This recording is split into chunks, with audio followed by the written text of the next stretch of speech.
we're getting ready for Texas State. Obviously, it's a short week for us. Play on Thursday night.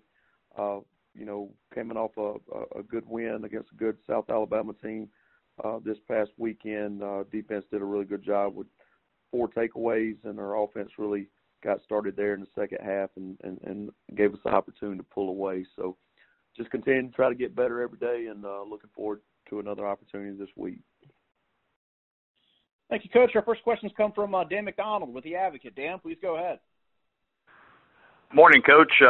People always talk about your offense and about how successful it is running the football, but your defense, does it get enough credit for what you've done, especially like over the last couple of weeks against State and against South Al? I don't think we've really looked at it like that. Georgia Southern's been known to have great offenses and great defenses, and the one thing that I like about our team is how we play well off one another, the offense, defense, and special teams. And the defense has done a tremendous job of putting us in positions for our offense to be successful, doing a great job with takeaways and, not allowing too many points on the board and that type of stuff. So, hats off to the defense for what they've done this year. Having the short week, how difficult is that, especially with your team having to travel? Well, short weeks are a little difficult because you finish up a game and then the very next day, normally it's more of put the game away and then get ready for your opponent.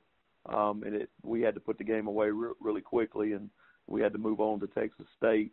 But as far as what we do on offense, defense, and special teams, we're not too overly complicated. And so, our base stuff is our base stuff, and, we just try to continue to get better at that. So I think that lends a little bit of help to a short week. But obviously, anytime that you lose a day of practice, it's tough. Could you talk a little bit about what you've seen from Texas State so far? On defense, they're running a 3-4 scheme, and we'll jump into some four-man front stuff. They're fairly multiple.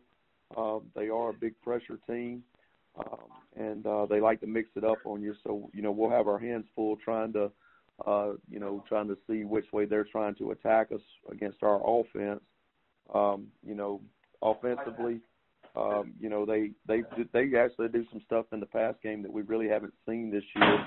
A lot of RPO stuff and screens, and then pass concepts that we're really going to have to tighten up on.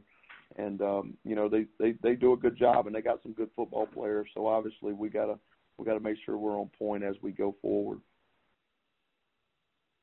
What did you see from them in the second half this past week when they got their offense going? Well, the thing that I see is just, Lafayette ended up getting out to a big lead, but then you saw some explosiveness and you saw some guys really step up and try to fight hard in that game and try to get it done. So, again, I think they got some good players, and they're trying to come into their own right now. And a lot of, when you start looking at their schedule and seeing what they, kind of done this year, they've been in the ball games and just wasn't able to finish them off and get those wins. So I think they're a very dangerous team, and they're somebody that we definitely do not need to sleep on.